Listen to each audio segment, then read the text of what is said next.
Welcome back to Clue Me In, where we unravel the world's strangest mysteries, disappearances, unsolved crimes, and eerie cases that leave more questions than answers. I'm Liv. I'm Kay. And I'm Grace, excited to contribute absolutely zero correct information, but with a lot of enthusiasm. Every episode, Kay and I break down a mystery, and Grace reacts, theorizes, and ultimately delivers her definitive answer. Today, we're covering the Taos Hum, an unexplained low-frequency humming sound that's been heard by residents of Taos, New Mexico, for decades.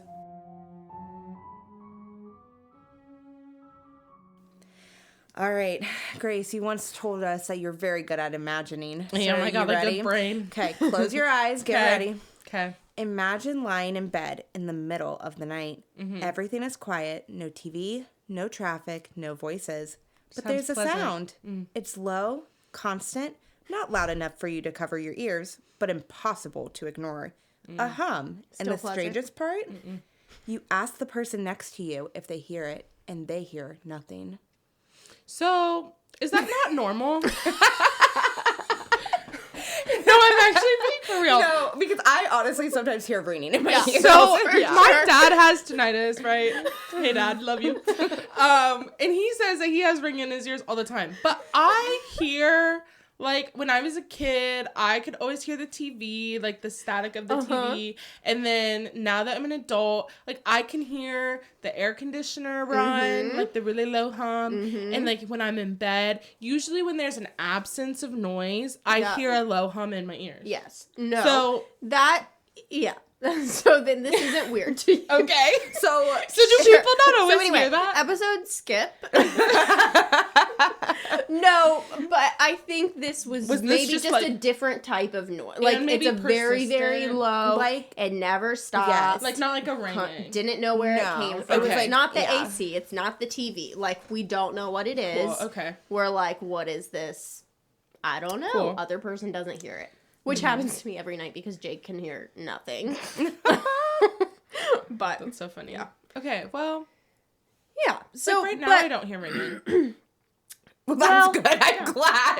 It's usually when I'm laying in bed and it's quiet, and then I hear, like, I the gotcha. AC or something. Yeah. Yeah, it makes I think sense. that's like a Okay. like that does happen All right. to people. But in this scenario, Mm-hmm. you know, you start to realize something more unsettling because this noise, like that, you know, person beside you didn't hear. Is it like a... It's We like don't, I mean, Okay, yeah, I don't hear that often. Okay, yeah. when I looked up the sound, it was something like that. Okay, That's a so then great if that is the case, impersonation. then yes, that would be alarming and weird. But without the vocal tones. yeah. Okay. But then you realize this is not just happening to you. So it's not happening to everyone, but it's not just happening to you. Okay. Okay. Interesting. So back to the early 1990s. Okay. So in Taos, New Mexico, a quiet desert town, it's tucked between mountains, and people started to notice this thing that they couldn't explain. At first, obviously easy to ignore because of what you just said. Like, isn't that normal, you know? But then it just keeps happening. Different people, different neighborhoods, but And, the like, exact same if you hum. move from, like, a quiet environment to a loud Yep. environment, it's still there. Yes, and it was just Okay. a low, steady hum, almost like an engine that never shuts off. Like, Yeah, okay. but distant enough that you can't locate it. Mm-hmm. Yeah. okay, and then what's really interesting is how specific people got with this. So it wasn't just like I hear a noise. Residents described it as a low-frequency drone. Some compared it to a diesel engine idling far away. Others said it was more like a vibration than a sound. And a big detail that people kept mentioning was that it seemed to be like in the background of everything. So like no matter what you were doing, watching TV, driving, trying to sleep, it was always underneath everything. Yeah, that's weird. Yeah. For some people, it didn't feel like it was just in the air, but it felt like it was inside the room with them, or even like almost coming from inside them. Like it just felt like you could Weird. feel it. Yeah. So some residents actually reported leaving town temporarily just to see if like it would stop. And for some of them, it did stop. But then when they would come back, the hum returned. Weird.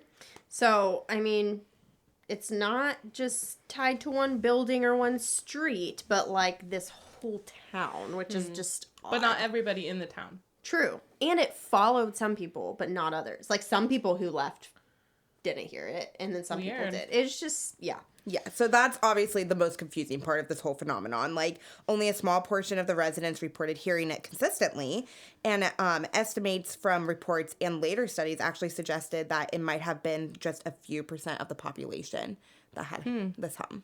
Which raises a really uncomfortable question right away. Like, if something is happening in the environment, like, why doesn't everyone experience it? Mm-hmm. And the people that, like, did experience it, they didn't describe it as, like, something lightly annoying or anything like that. Like, they described it as, like, it disrupted their sleep constantly. Some reported having insomnia for, like, months. Others talked about having headaches, pressures in their ears, or feeling, like, anxious or on edge because of it, not knowing why. That's unnerving. Yeah. So in this situation where, like, you know, you're feeling on edge, you're having headaches, it's disrupting your sleep, like, and no one else is really hearing it except maybe a few others, like, it kind of makes the validation, like, go away. And so I know think right they're now, crazy, right? I know right now, if I was to ask my husband, do you hear that? And the people in my home, and they said no, I'd be like, what do you mean you don't hear that? Right. Like, I hear would not that. be able to give it up. Yeah. Especially if it didn't stop for, like, a long time. Yeah. So like, exactly. Like, instead of hearing like, oh yeah, I hear that too. Like, you hear, what are you talking about? You're crazy. You know, like, all go of to those bed. things. Go to bed. You're fine. Well, and that is what it felt like for a lot of people. Yeah. Like isolated people just trying to explain something that no one else could verify. But what makes it like the Taos Hum different is that it didn't stay that way because slowly more and more people actually did start coming forward. Oh, really? Mm-hmm. So eventually there were enough residents who came forward that it stopped sounding like just coincidence, you know? So it was like, okay, this is a shared experience. Like, we should probably look into this type thing. Yeah.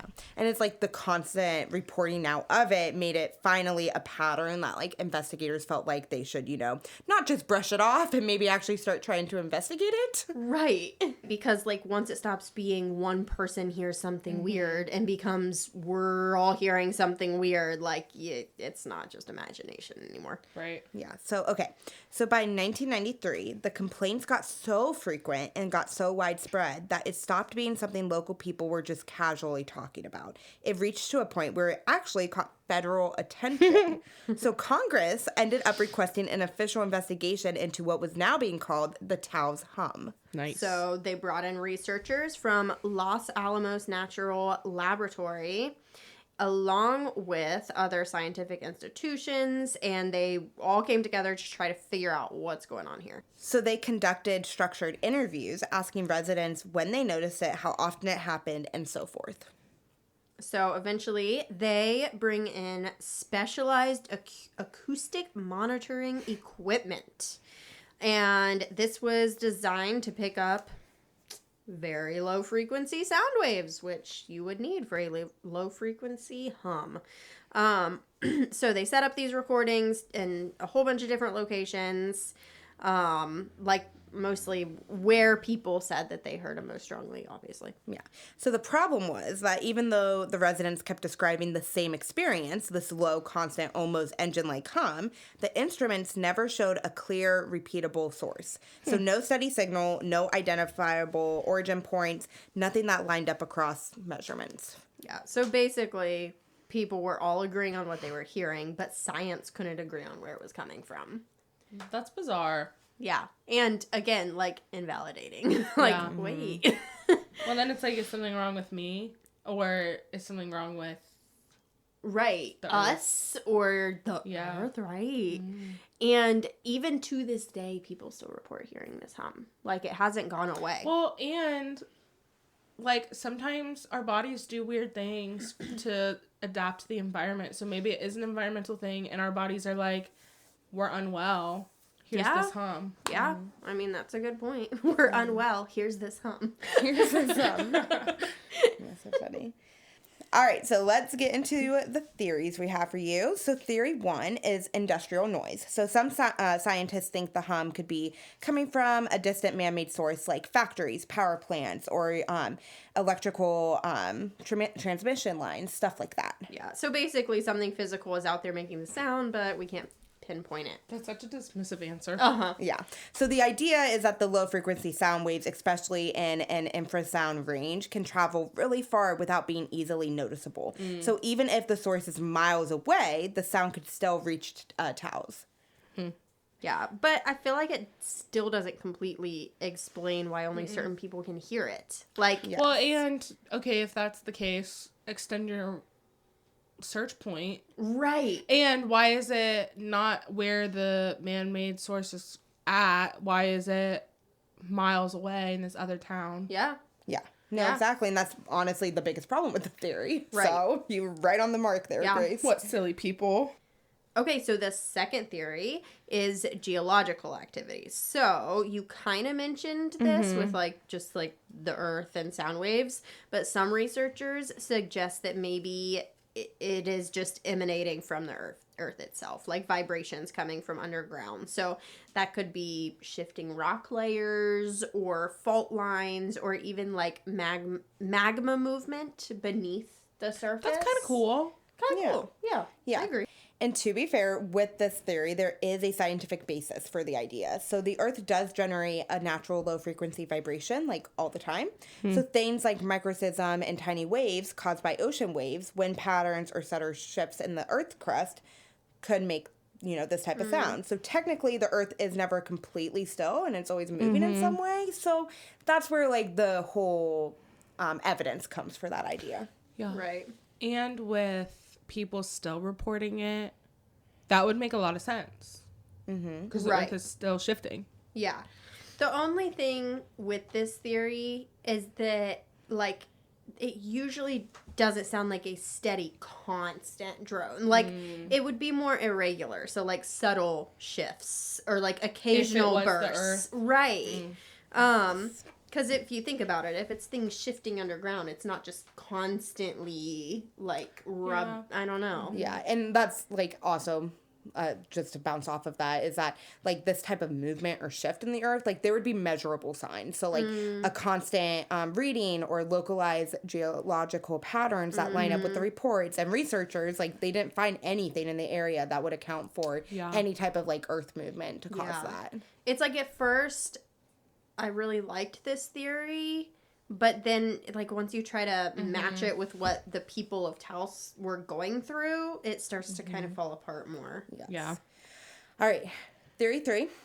We've got to add the government in here yeah. at some point. So this one is military experiments. Nice. So New Mexico is no stranger to the military testing. There are multiple research bases and testing facilities in the state.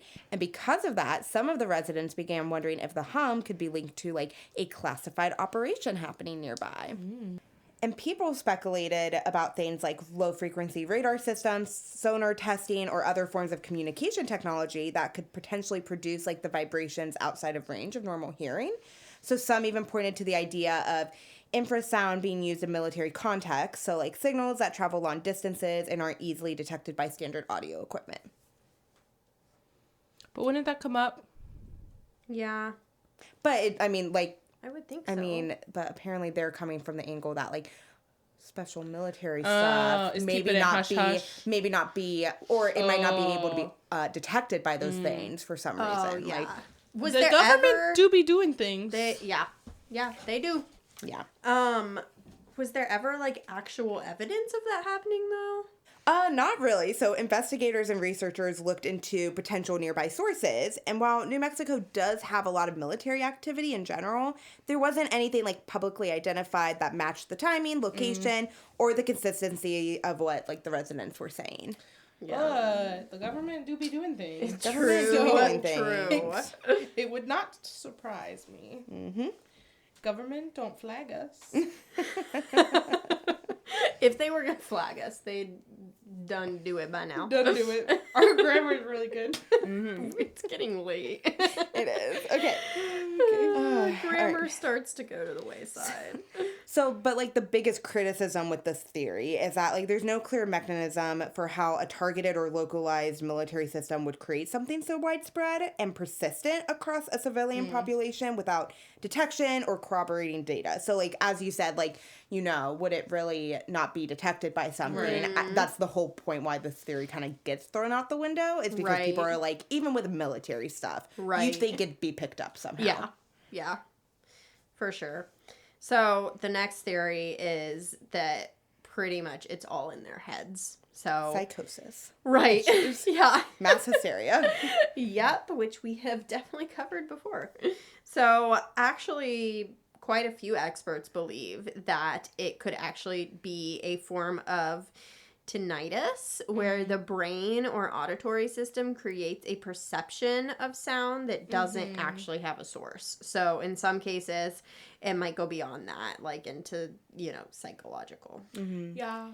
Which again, like, I know that that's a thing. Like, my father has it. Right. You mentioned that. Yeah. But for many people to get it all at the same place and time, I feel like that's kind of convenient timing. For sure. Yeah. Yeah. And I feel like you said, it's individual. Yeah. Like, yeah, your dad has it and other people have it, but not other people hear the same exact thing at the same time in the same area. Like, it varies. Sometimes it's heightened at different times based off where you're at. Not just like constantly there. Right. Or like if it is constantly there, it's still like ebbs and flows. Okay. Yeah. I don't know. Yeah. So with this theory, some of the researchers suggest something even more psychological than physical. So something called suggestibility or shared perception. So the idea is that once people hear about the hum, they start paying closer attention into background noise. And the more they focus on it, the more real it becomes. So kind of like when someone tells you you might hear your name and then suddenly you start hearing your name. Like you feel like people are calling you. Yeah. Yeah. I feel So like that's plausible. yeah. So especially I feel in like it's plausible, but I feel like there has to be something behind it. Yeah. Like, you have that, like, yeah, you hear your name and now you're hearing it everywhere, but your name's still being said. Like, you're just noticing it more. So there's still something going on. Oh, I see what you're saying. And I think that's where this theory kind of falls apart, because it's like it's just creating like more of an unsettling with this theory rather than going off of like proof and You're stuff. all just making it You're up. all just crazy. Yeah, literally. And that's so. Thank you, government. See? It's probably the government. They're making everyone think they're crazy. All right, so quick little episode, but it's you. So what do you think? You've heard it all? Oh, man. I'm going... Government. I was going to say, okay. Government. I think... Government. Military. This is Grace's time, not Living K's time. Grace It's solves the Grace case, shows now. everyone. Yes, I think that military something, and then... What? Military something. I don't know what they're doing. But I think that it's something, could be related to that. And then, kind of like what Liv was saying, like, there is something making that noise, and then the suggestibility or shared perception is what's happening with everybody else. Like, they're just in tune to it and paying attention to it because everybody else is talking about it. But there is a noise there. Yeah. So, like, what if it is a military experiment on suggestibility and how they maybe are making this happen and placing people that are like, oh, I don't hear that. So they start going crazy to see how much, like, mass hysteria happens. That is crazy. I and think you know Liv I do solved not. Kay solved the case with it. I do not put that past the government. No. Even a little bit. Yeah. Kay just solved the case. I did. resigned. Thank you so much. for I've been this holding episode. on to that all Yes. episode. Yes, I think you have the floor. You're Thank you. correct. Oh, thanks Wow. so much. So now claim it, Grace. Claim that as your own. Oh yeah, that's Yes, my yes. definitive answer. Kay is correct. That is what I was going to say. She just took it from me. Yes, correct. Thanks for listening to another episode of Clue Me In. If you want to dive deeper into the mystery of the Taos Hum, don't forget to subscribe and leave us a review. And we want to know, would you go crazy if you kept hearing a humming sound? Because we know we would. Let us know on Instagram at cluemeiin_podcast. And if the world starts humming, don't hum back. That's how you start a duet with it. Guys! I was so good! I'm sorry. Do it again. You have to. If the world starts humming, don't hum back.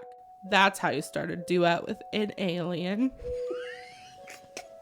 That's as good as it's gonna get. See you next time on Clue Me In. Good job, you did it.